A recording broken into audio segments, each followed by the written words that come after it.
Tonight on Wrestle WreMarks, the news wire is moving like somebody hit it with the RKO out of nowhere. Sheamus may be on his way out of WWE, and the question is now simple. Is the Celtic Warrior about to start having bangers elsewhere?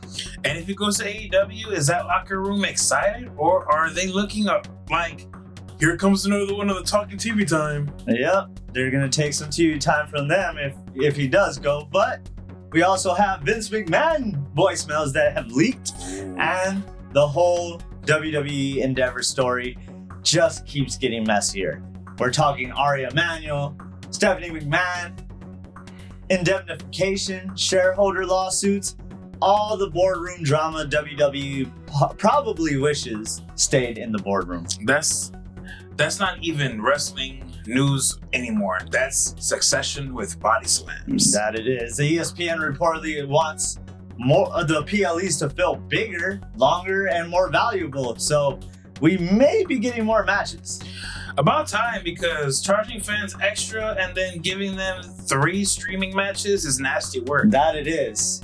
Then we do a quick rundown of SmackDown because we already hit the spoilers last week. No spoilers this week. Yay. But Sami Zayn's championship celebration got real uncomfortable real fast. Cody wants back in. Jay wants gold for the family. Sami says, oh, it is in the family. You sure? Is it?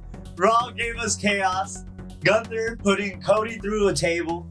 Seth unloading on Roman Reigns. Femi and Paul Heyman setting Hell in a Cell on fire before they even get there. And a main event that changed everything. Yeah, Chicago got a huge moment. Sami got humbled, and the title scene is officially punked out.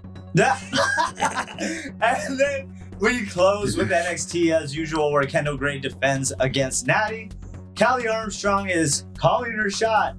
Layla Diggs earns her next opportunity, and the NXT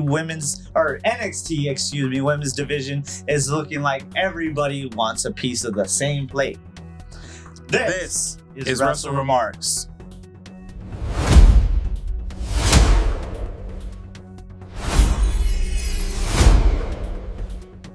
Ladies and gentlemen, boys and girls, marks of all ages, welcome back to another episode of Wrestle WreMarks. I'm Chris. And I'm CM Pat. And this week, we've got the Newswire SmackDown quick run because we already hit the spoilers, as we said. Raw recap, NXT recap, no extra fluff, no overcooked predictions, just the stories, the shows, and the mess that WWE gave us this week. And they gave us plenty to clean up. This is one of those weeks where the backstage news might be louder than the actual shows. It might be. And it is time. It's time. It's Newswire time. We have to start with this one. Mm-hmm. Everybody's talking about this one. Sheamus. Lobster head. Lobster head. Oh, man. Sheamus, according to reports, is expected to be leaving WWE after his current contract expires after rejecting a proposed restructured extension. This is not the same random mid-card name hitting free agency, though. This is Sheamus, former WWE champion, former World Heavyweight champion, United States champion, tag champion, Royal Rumble winner, Money in the Bank winner, King of the Ring, the first Irish-born world champion in WWE history. Ice shaming. That resume is ridiculous when you say it out loud. Yeah, you don't think about it until you say it out loud. But the part that stands out is that one WWE source reportedly said that the new offer would have paid him less than his previous deal, and they considered the offer insulting. Everything, due to everything Sheamus has done for the company. Yeah, and if that's true, that's crazy because Sheamus is one of those guys you never felt like he was stealing a check. Every time he came out, he gave you exactly what he promised. Banger. After banger. After banger. After banger. And now the conversation immediately goes towards AEW because Sheamus is close with Claudio, and we could have a bar reunion right there, and that's money. That's easy television right there. Greatest. But apparently, some people in AEW, MJF, may not be thrilled about the idea. Nobody, not because they dislike Sheamus, but because it's another major name coming in and taking up TV time. That is the interesting part. It's not personal, it's just business. AEW roster's already packed as is, so if Sheamus comes in, he's not coming in as a stand-in, the corner and clap type of dude. He is going to be presented as a big deal, as he should. Yeah, and like you said, as he should, but I also understand the locker room looking around. We already got people disappearing from TV. You know, they got a bunch of injuries as well in AEW too. So now they had Sheamus as well. Yeah, for Sheamus though, that next chapter could be fun. AEW, TNA, Independence, who knows, MLW, In Japan. international dates, conventions. He's going to have options for sure. And the name is another thing in question. If he can't use Sheamus, can he go back to Sheamus O'Shaughnessy like he used to in the Indies? No, Ice Shamey already told you. Whatever he calls himself, somebody's about to get their teeth kicked down their throat like he did Jeff Hardy on Music Back. That is probably the safest prediction this week. Next up, we have the leaked Vince McMahon and Ari Emanuel voicemails tied to the WWE Endeavor sale, and this story is messy. The big headline is that the recordings are from 2022, appear to capture Ari Emanuel telling Vince McMahon that Endeavor could help him with his legal issues while conversations around WWE UFC's merger were already happening. Yeah, that sounds like one of those stories where every new detail makes it worse. It does.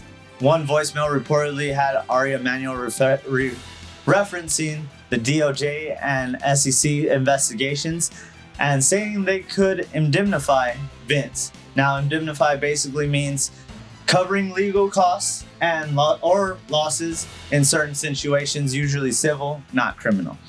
So in regular people words, we got you covered depending on what kind of trouble this is. Yeah, pretty much. Mm-hmm. And then there's another voicemail from Vince to banker Jeff Shine after a dinner with Ari Emanuel, Stephanie McMahon, Nick Khan, Triple H, and Linda McMahon, along with Mark Shapiro. Vince said he was pretty sure that he wanted to move forward with Ari because it, quote unquote, solves a lot of problems. Yeah, that's a wild line. Solves a lot of problems. Sounds like the exact sentence you don't want to be played in court. No, that line was crazy. And that's why this matters. Shareholders have argued that Vince pushed the Endeavor sale because it allowed him to return to power rather than because it necessarily was the best possible deal for shareholders. Yeah, and Stephanie's reportedly tried to stop him from coming back and questioned whether selling the company was even necessary. Yeah, that part hits because Stephanie is stepping down felt sudden at that time. Now, with all these details, it paints a very different picture. You had Stephanie and Nick Khan running WWE, Triple H leading creative, and then Vince returns with controlling power and everything shifts. Yeah, and then the crazy part is Vince got that timeline role with TKO, but it didn't even last because the Janelle Grant lawsuit came up after he had resigned again. Yep. This whole thing feels like WWE's biggest off-screen storyline right now, except it's not entertainment. Yeah. It's corporate power, legal exposure, shareholder claims, and the end of the McMahon family control. And somehow it feels like we didn't even know the whole story. Not even close. I'm sure we don't. Yeah, no. I'm sure we don't. Now let's talk about ESPN reportedly demanding a major change for from WWE, and that's more matches on a PLE card. Since the TKO takeover, WWE has been running much shorter premium live event cards. 4 matches here, 5 matches there. Sometimes these shows feel like they're over before your food delivery even gets there. Yeah, you order wings in one match, and by the time the delivery pulls up, Triple H is already doing the post-show press conference, talking about gates and stuff, and you still got a empty stomach. And apparently ESPN wants these shows to feel more valuable. Yeah. Especially if fans are pushed towards ESPN Plus and paying extra. Night of Champions 2026 reportedly had 6 matches because ESPN wanted more. Good, because I understand quality over quantity, but there's a line. If you're asking people to pay, you have to make the shows feel like an event. Yeah, that's the key. WWE has been experimenting with airing the first couple matches on cable, then moving the rest to streaming. But if the streaming portion only has about 3 matches left, and one of those is Brock Lesnar going 7 minutes, fans are gonna feel like they got finessed. Yeah, especially when Brock's whole thing is show up, suplex, F5, leave.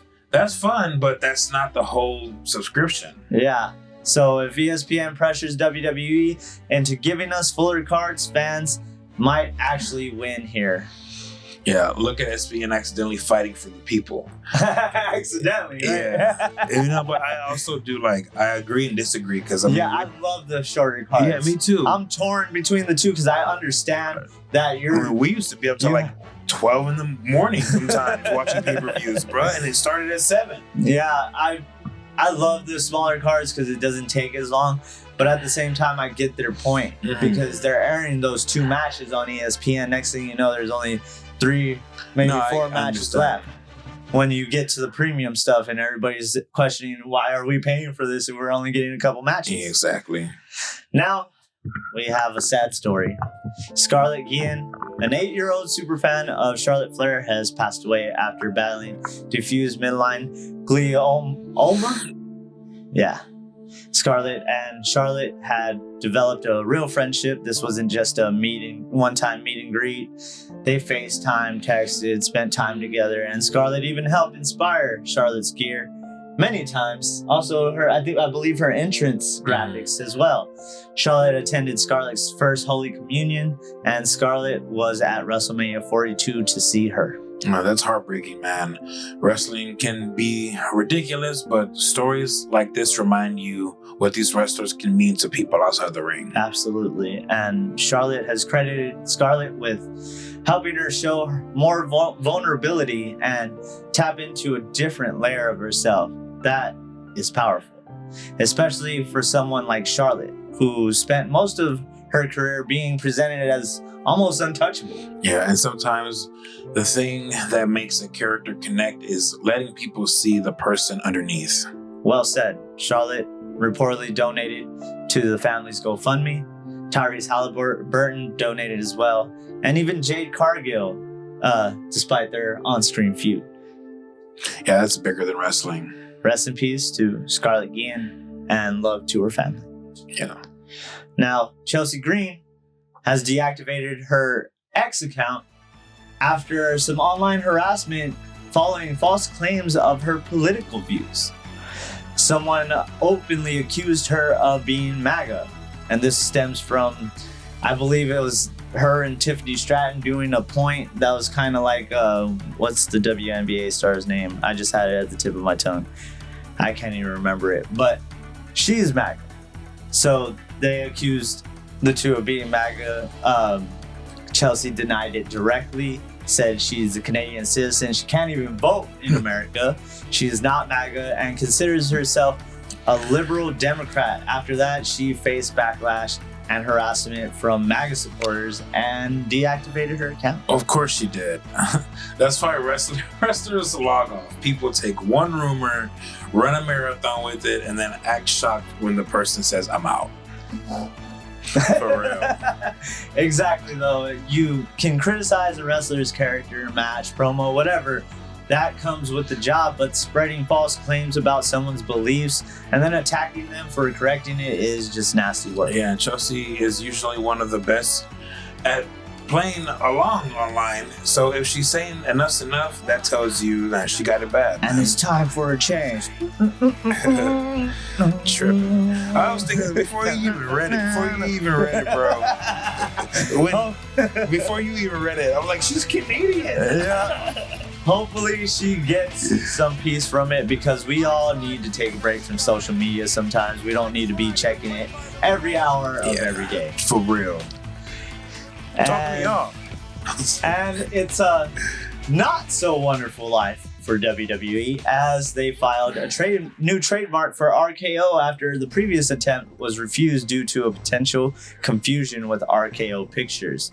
The funny part is WWE already has an active RKO trademark for merchandising, but this filing is about wrestling exhibitions, performances, broadcast media, and wrestling news. So Randy might be wrestling an old Hollywood studio. Basically, the issue is that RKO Pictures has entertainment-related marks too, so the trademark office said there could have been some confusion. And nobody is watching Randy Orton hit an RKO and thinking, was that Citizen Kane? Exactly, but legally, categories matter. WWE is trying again, and both applications are still listed as live and pending. This is the most Randy Orton thing ever. Even his finish is sneaking up on legal departments from out of nowhere.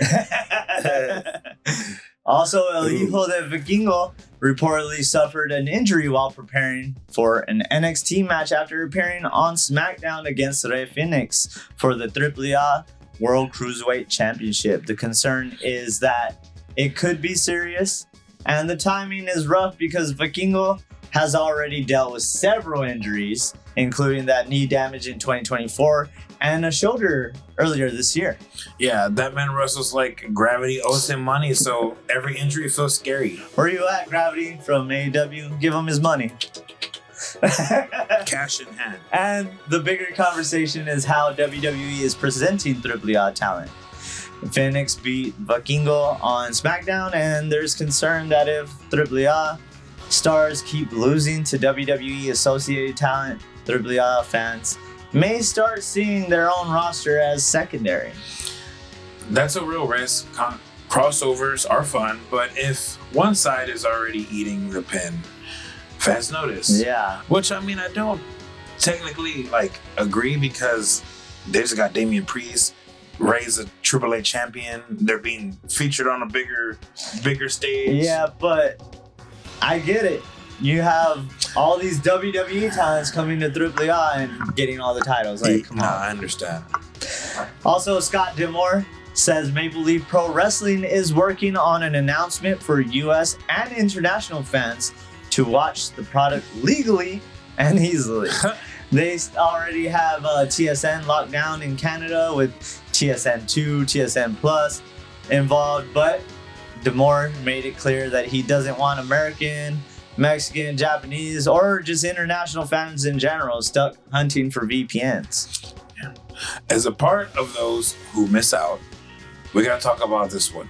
Maple Leaf Pro Wrestling getting a real platform in Canada is big, but if they can open it internationally, that's how you make it feel bigger than a local project. Yeah, exactly. For sure. Canadian owned, Canadian operated, showcasing Canadian talent with top talent from around the world. That's a strong identity in itself. But access, like we said, is everything. Yeah, because wrestling fans will watch anything if you make it easy. But if they need a VPN, 3 apps, a blood oath, and a password from somebody's cousin, they're out. Yeah. Maple Leaf Pro Wrestling Mayhem premieres this July, and if D'Amore gets the international piece right, this could be a very, very interesting place to watch. Scott just needs to get all the Canadians out, like Edge, Christian, everybody, Chris Jericho. Get them all on board. All of them. Nikki Bella is back in the ring and training after suffering that ankle injury before WrestleMania. There is no return date yet, but the videos and photos suggest she's making good progress. Yes, and with Brie and Paige already in the women's tag title picture, Nikki coming back could shake that whole division up. Exactly. There's already a built-in storyline waiting for her right there whenever she's cleared, like we've talked about before. Mm-hmm. Also, Ali opened up about taking 2 years away from wrestling before returning to TNA. She said she didn't watch wrestling. She fully removed herself from the business. But after doing a one-off with TNA, she realized how much she missed it. Now she's back, reunited with Rosemary and Demon Bunny are already Knockouts Tag Champions. That's a great wrestling comeback story. Sometimes stepping away is what reminds you why you loved it in the first place. Yeah, it does. And she praised TNA for their creative freedom, which is huge for a character-driven act like Ali and Rosemary. That kind of stuff matters. I know you're happy. I love Demon Bunny. I know you do. And speaking of animals, let's get to a reptilian. As Jake the Snake Roberts says, WWE has a character problem, not a talent problem.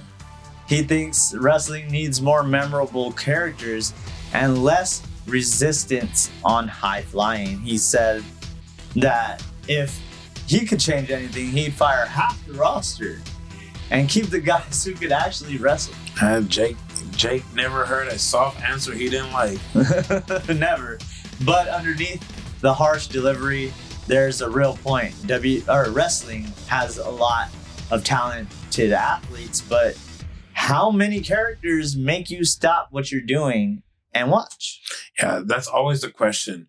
Moves get reactions. Characters sell tickets. I agree. I mean, I know they don't want to be gimmicky, but Taker was a gimmick that worked very well. Yeah, very gimmicky. Jake was very gimmicky. But he could wrestle. Yeah, exactly. And he had character. Jake sold the hell out of Jake the Snake Roberts, dude. Mm-hmm. Go back and watch some Jake the Snake. You're just going to be like, damn, this man was ahead of his time. Yeah. Also, Jake is now effectively a free agent after his AEW deal ended, though he had positive things to say about Tony Khan and the product as a whole. Now, let's hit the quick hits. But a couple of these deserve more than one sentence, so we'll hit that as well. Eric Young is reportedly expected to return to WWE in a player coach role in NXT, which is kind of a hybrid role.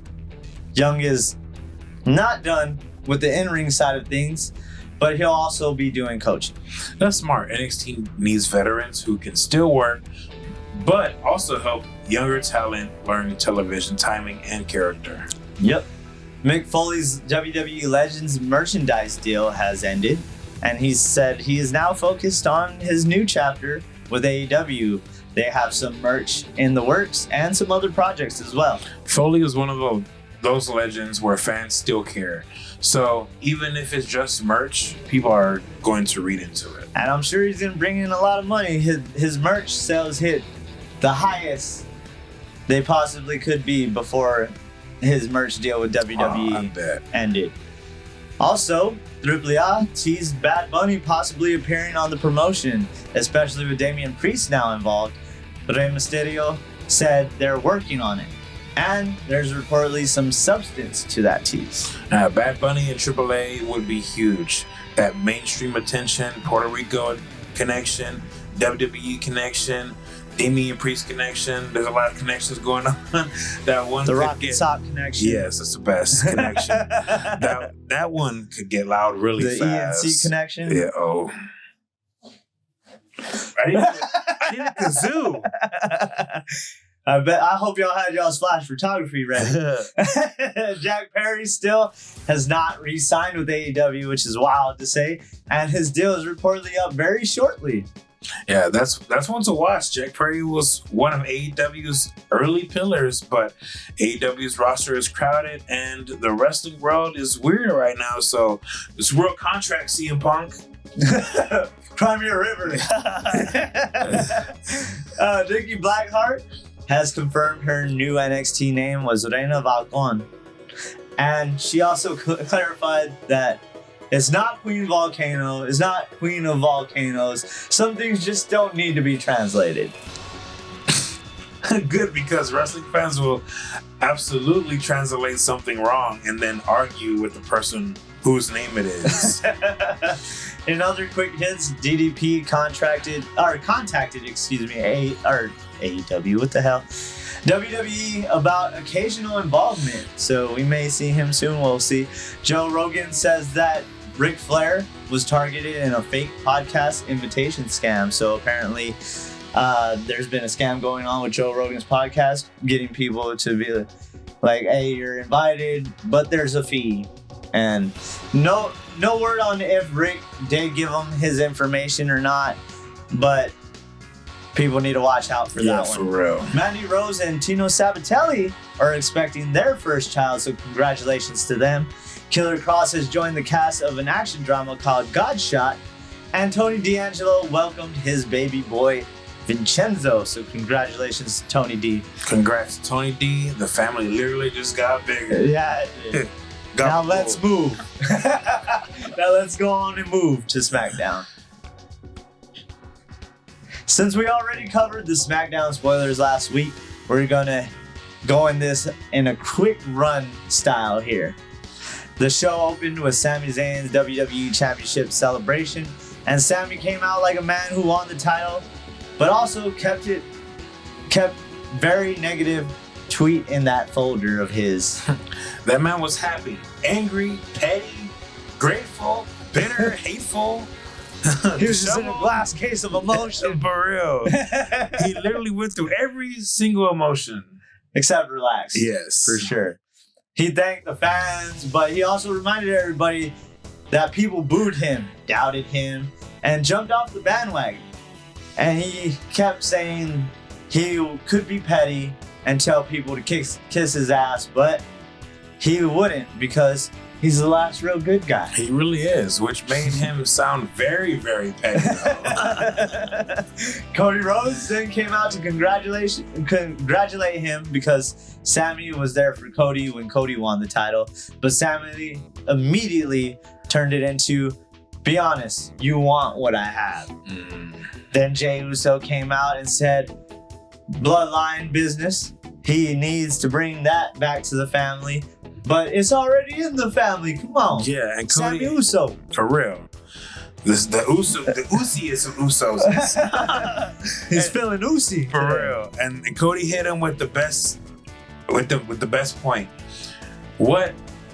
At what point did you go from world champion to running errands for the tribal chief? Oof. And that hit hard for Jey. That line was nasty because it is kind of true. Sami then tells both Cody and Jey to stay away from him. And Adam Pearce announces Sami will defend the championship Monday on Raw. Plus, Cody and Jey will face off later to determine who the challenger is. Yeah, Sami won the belt and immediately got booked like the universe said, congratulations, now suffer. In the women's 6-man tag, Jade Cargill, Michin, and B-Fab beat Charlotte Flair, Tiffany Stratton, and Chelsea Green when Jade pinned Chelsea with a Jaded. The bigger story is Charlotte and Jade still circling each other. Alexa Bliss trying to understand Charlotte's decisions, and Tiffany floating around the same orbit. Yeah, that women's title scene has a lot of personalities, and Charlotte being impulsive, and Alexa nearby can go a lot of ways. Yeah, it seems like we're seeing the rift in between them finally. So we're friends. So I'm excited to see that end. Now, Rey Fenix retained the AAA World Cruiserweight Championship over El Hijo de Vikingo in a wild match, but with that injury report later, the whole thing feels kind of bittersweet. Julia called out Blake Monroe. Blake attacked Julia from behind, but then also slammed Kiana James' head through or into a crate just because she could. Yeah, exactly. Like, she thought that she was safe. You get some too. You get some too. But I like that. And don't just be somebody's problem, be everybody's damn problem. Yeah. And it makes me wonder, did El Hijo de Vikingo get hurt there? Because it's not like it happened on Friday. It happened on Monday before NXT. I blame Keanu Carver, bro. He shouldn't have even touched him. Okay. Oh, man. We will get to that. Like that. Don't be somebody's, or like, just like that, we got into Trick Williams and Carmelo Hayes getting back into it with Lil Yachty involved as usual. Melo wants the United States Championship, but Trick and Yachty said he can get a match next week, just not for the title. Yeah, and then Trick slapped him like he should. He should put some powder on his hands. Sometimes you don't. No, Yachty should put some powder on Trick's hands. He's the assistant, though. Yeah, but he's the one who puts the powder. True. You're right. Sparkling and then smack him. Okay. Sometimes you don't need a closing argument, to be honest. No, you don't. Brie Bella lost to Lainey Reed after Fatal Influence got involved with Paige trying to even things out. Then the main event. Cody beat Jey Uso to become the #1 contender for the undisputed WWE Championship. It was a strong match. Lots of counters, but Cody hits the crossroads and gets the win. So Cody earns a title shot. And then Raw happens. Yeah. Let's go ahead and get there. That was a pretty good match. I was actually up in the air. Like, I didn't know who was going to win that one. I would have liked to see Jey and Sami as well. True. But, like you said, Raw happened. Mm-hmm. Raw was rawing. Raw opened with Sami Zayn arriving at the Allstate Arena, immediately running into Cody Rhodes. I love how he pulled up in his car holding his championship. Oh, man. Sami was already defensive, telling Cody he thinks he's just going to swoop in and take his spot back. Cody says Sami is right about one thing. Sami is not leaving Chicago as champion.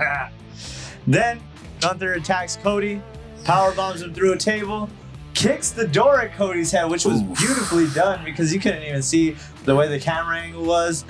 But that blood part was kind of overplayed. Yeah, I mean, unless that door thing nicked him. But that was nasty. The way Gunther looked like a whole WWE title picture and said, "Insert violence here." And that's what he does. He's the epitome of violence. And he tells Sami that he should thank him because Cody is no longer his problem. But then tells Sami he's a fluke and a disgrace as champion. Yeah, that's Gunther. He saves you. He insults your whole bloodline in the same breath. And he better not ever put his hands on Nick Aldis again. He's a failed wrestler. No, he's not. We'll see. We'll see, At yeah. SummerSlam. I swear that's going to happen. I can't wait for it, too. Seth Rollins then came out in Chicago, cutting a long, emphasis on long, personal promo on Roman Reigns. Yeah. He said Roman was always the chosen one. That everything in the Shield revolved around Roman being the guy. And that watching his dream getting handed to someone else just broke. Yeah, that's one of those promos where Seth sounded like he was talking to Roman, the crowd, and his childhood self all at once. Yep, he said every major decision he made was about trying to catch up to Roman. Breaking up the Shield, cashing in at WrestleMania, staying close enough to prove that he just belonged. Then, LA Knight comes out. Yeah. And said he wasn't going to listen to Seth and Roman bore everybody again. He called them the two biggest vomits in the business and said they manipulate numbers to hold people like him down. That man said, "Let me talk to you." And then turned into a verbal flamethrower. I like how he was all, brother.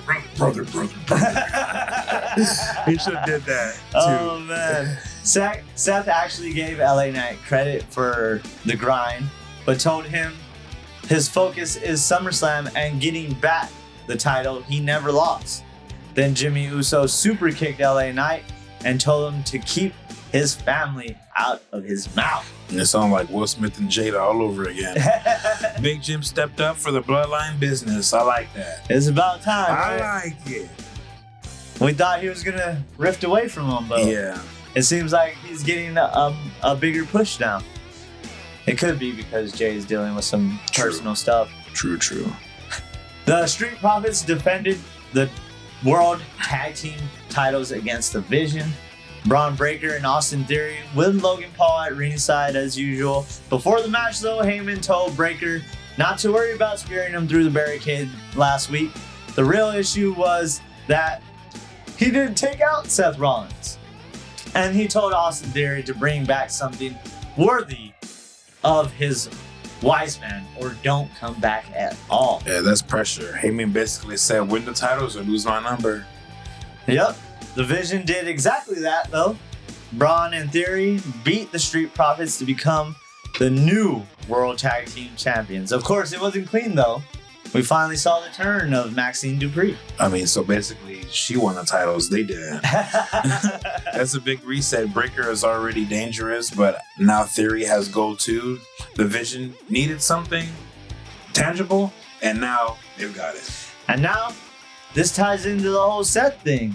Because if Seth does end up winning the title against Roman, now you got a storyline already built in for Braun to go after Seth.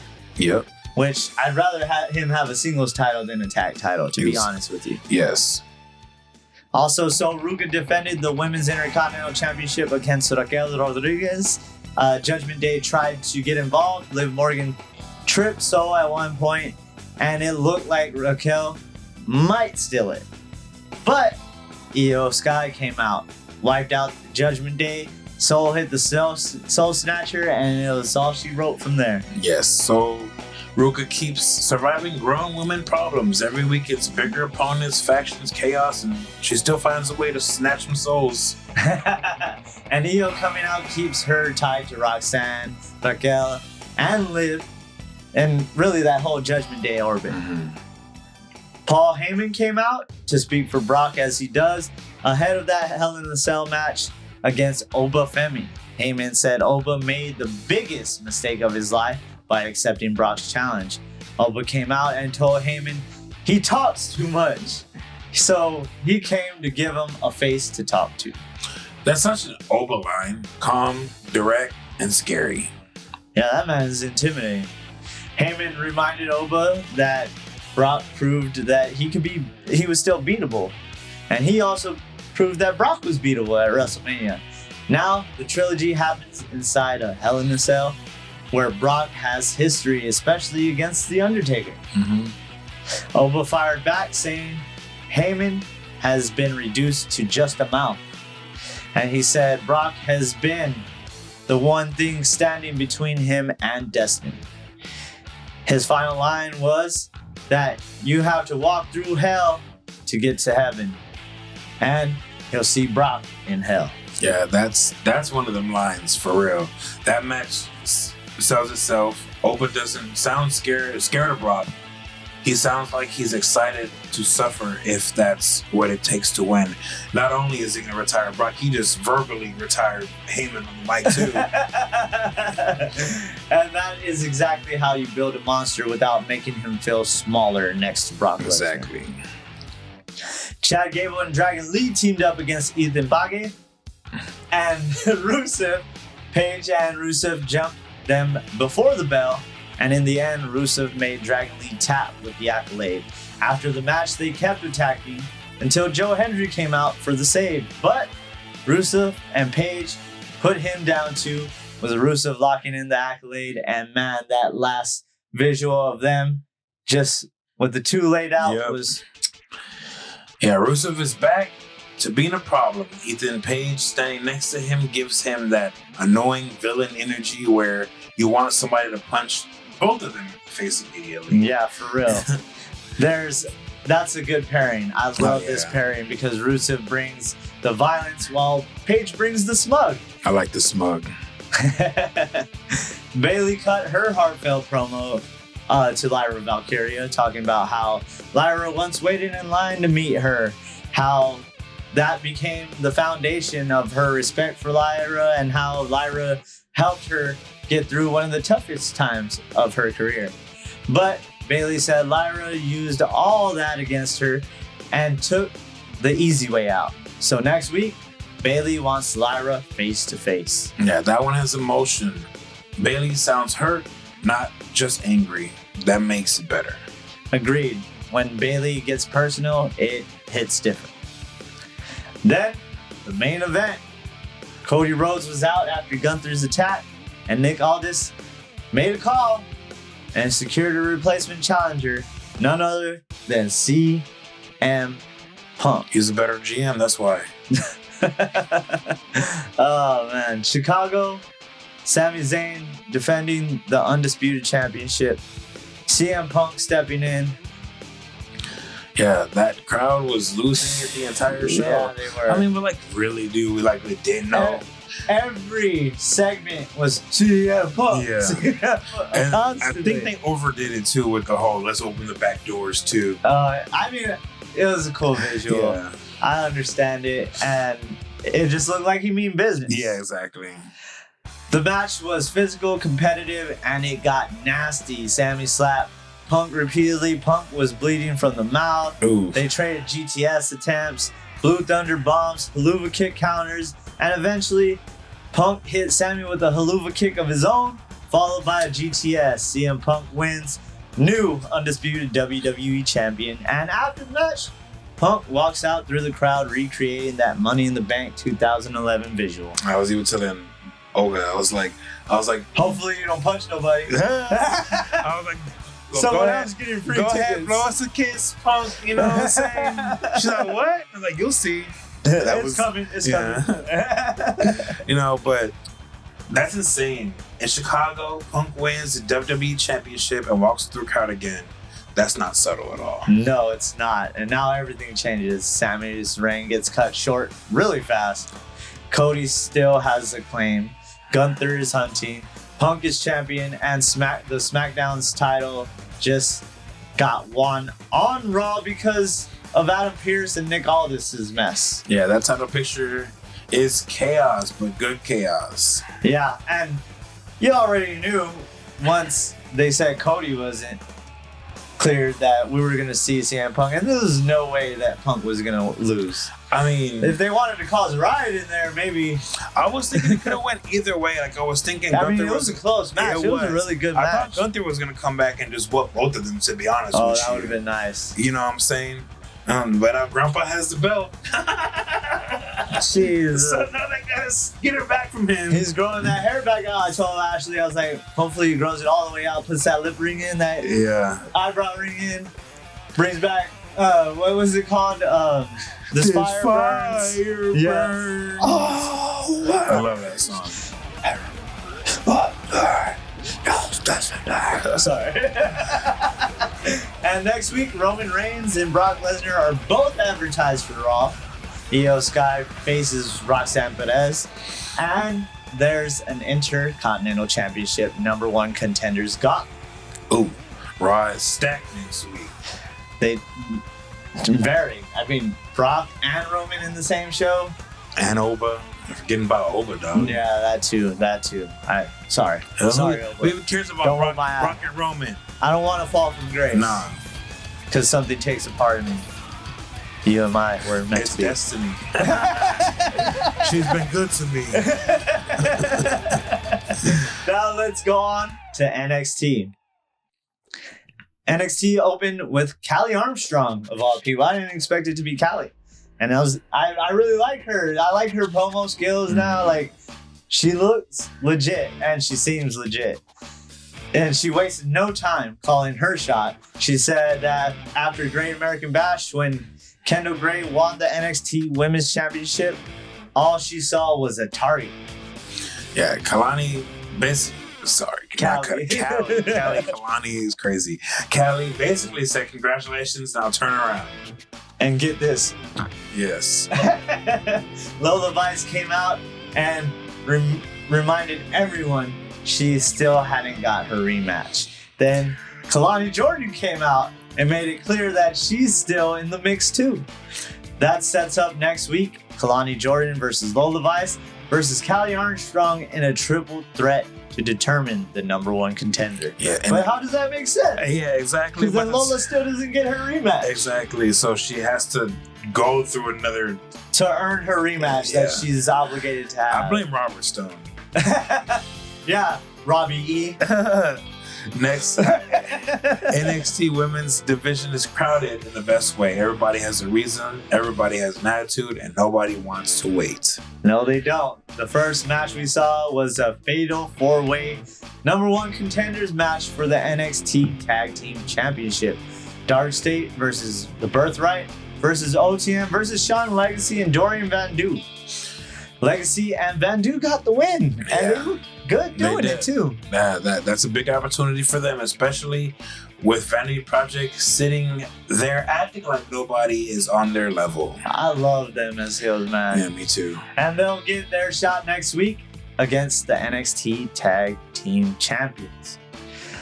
Jada Parker cut a promo saying Nattie got in her head, but after looking in the mirror, she realized she could either be who Nattie wanted her to be or just be herself. Then she said Nattie came to NXT to make her stale-ass career relevant again. Ooh. I like that. That line was spicy. Yeah, it was. Very, very spicy. That's how I like it.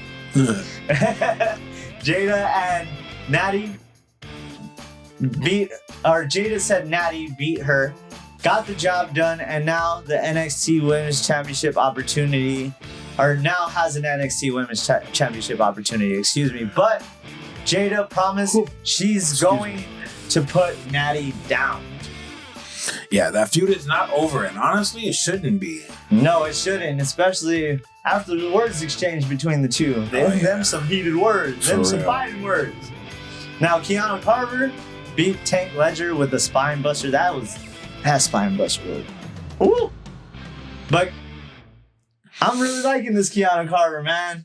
You talk crap about him, but I mean, I'm sure you like him as a heel. I do like him as a heel. It's better than lights, camera, action, whatever. Hey, cam action.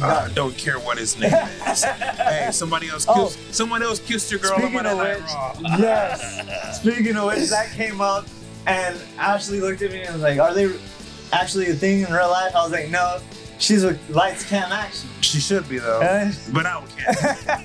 And Ashley's like, "Oh, I don't see it." Yeah, me neither.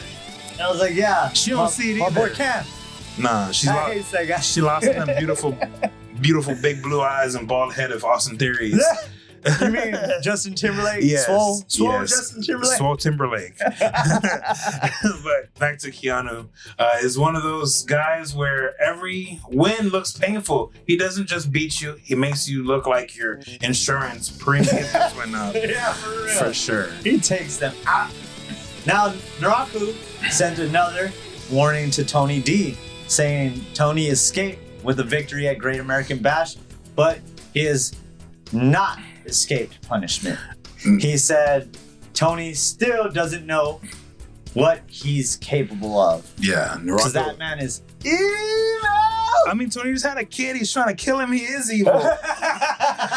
Naraku is given horror movie villain energy. He loses and still talks like the danger is just starting.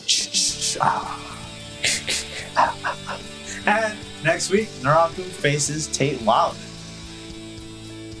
Next big match was Izzy Dame versus Lizzie Rain versus Thea Hale versus Layla Diggs to determine the number one contender for the NXT Women's North American Championship. And Nattie, Carmen Petrovic, and Nikita all wanted to go out there and be on it by her side, but Layla Diggs said, "Nah, I'm doing this on my own." So it looks like she might be rifting apart from that. I wouldn't. Are they a stable now? They haven't had a name. They look like a stable, but they're a stable. They're a freaking stable. Now Layla Diggs got the win and now earns a shot at Zarya. So they're just feeding talent to Zarya now. That's all I hear.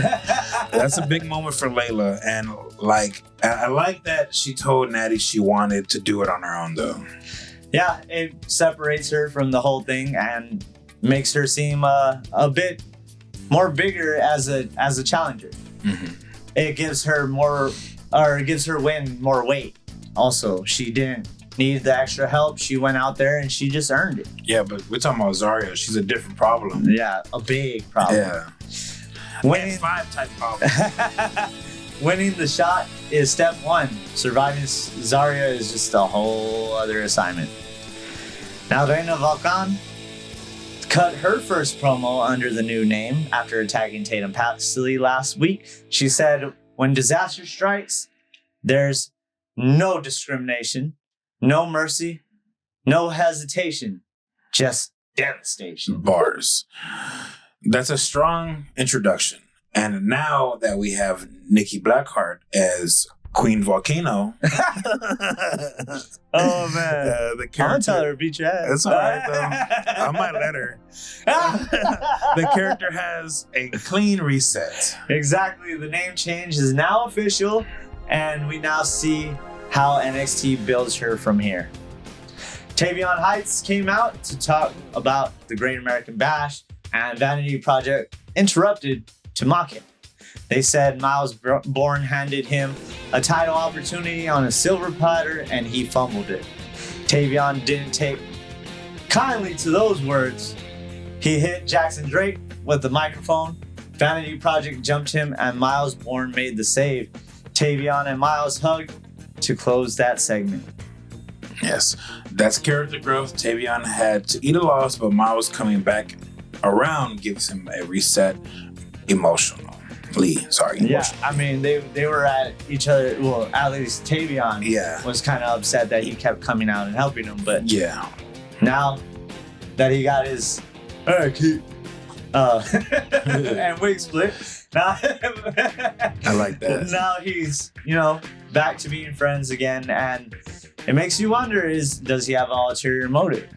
Because he seemed kind of heated before. Yeah. Who knows? Now, Nico Vance beat Shiloh Hill with the hidden blade after Tristan Angel stole Shiloh's fake tooth. He even put on a glove so he didn't touch the tooth. That's hilarious, bro. I'm sorry. Run that back. He stole the man's fake tooth. Yes, he did. And Buddy was pissed. It's mine. Oh, my God. That is deeply unserious, and I respect it. Oh, man. You need some comedy every now and then, right? After the match, Sean Spears blasted Nico Vance with the steel chair and stared Izzy Dame down. Man, Izzy Dame with pink, man. She just looks like every blonde wearing pink gear now. Yeah. I'm sorry. I like her. I like her character work because it's getting a lot better these days. And her in-ring work holds up well as well, but you gotta separate yourself sometimes. All I gotta say is that chair shot was a perfect 10, bro. Oh, good stuff. Main event time, we saw Kendal Grey defend the NXT Women's Championship against Nattie. This was a technical, gritty match. Nattie kept trying to prove she could out-wrestle Kendal, but Kendal kept surviving. Sharpshooter attempts, ankle lock counters, roll-up submissions, they gave this match a real struggle. In the end, Kendal hit the Shades of Grey to retain. That's a big win. Beating Nattie gives Kendal credibility because Nattie can still wrestle anybody into deep waters. Yeah, she can. And I expected Jada Parker to come back out and interfere so Nattie didn't look as weak, but Kendal got the clean win. Yeah. I'm happy for that. I mean, we need some more clean victories. So that really solidifies her as champion. After the match, Jada Parker came out to confront Nattie. Lyons and Carmen tried to interfere but got handled. Then Kendal turned around and saw Lola Vice, Kalani Jordan, and Callie Armstrong all standing at the apron. Yeah, that visual says it all. Kendal may be champion, but the wolves are at the door. Man, did you see that? The way Nikita came at? Yeah. Like, what are you doing? I was like, come on, bro. She can't see you. Like, just come up and try to blast her. For real. But next week, we get a triple threat to find out who gets the next title shot. So, when you look at the week overall, the biggest headline has to be CM Punk winning the Undisputed WWE Championship in Chicago. Also, Sheamus possibly on the outs. Exactly. No question. Sami's reign went from celebration to crisis in record time. He cussed him out. I mean, backstage. It is record time, but it's not as bad as my man Zack Ryder getting the Intercontinental Championship and losing it the next day. I mean, it's not as bad as Drew McIntyre having to go for 5 whole minutes. Oh, yeah. Or CM Punk. True. But right behind that, Sheamus possibly leaving WWE is massive, as we were saying. Vince leaked voicemails are massive as well. WWE, ESPN, ESPN, pushing WWE for bigger PLE cards could change the weekly product itself. and NXT's women's division is cooking right now. For real, let them cook. This was one of those weeks where every show had something, but the title picture and the thing I'm watching closest, Punk has the belt. Cody still has unfinished business. Gunther is lurking. He better not put his hands on my boy. Sami is spiraling still, and Roman and Brock are on Raw next week, dude. That's going to be a crazy card. And we could see Ole El Generico in it. I'm not letting it down. I'm going to say it every week. I mean, I'm agree with you. I like to see that happen too. I think it'd be hilarious. But yeah, that's a crowded kitchen. Everybody's trying to cook. For real, somebody's going to get burned though. Yeah. Because beans don't fry in the kitchen. Oh, man. Before we get out of here, let us know what you think. Is CM Punk winning the title the right move? A lot of people don't like it. Should Sheamus leave WWE?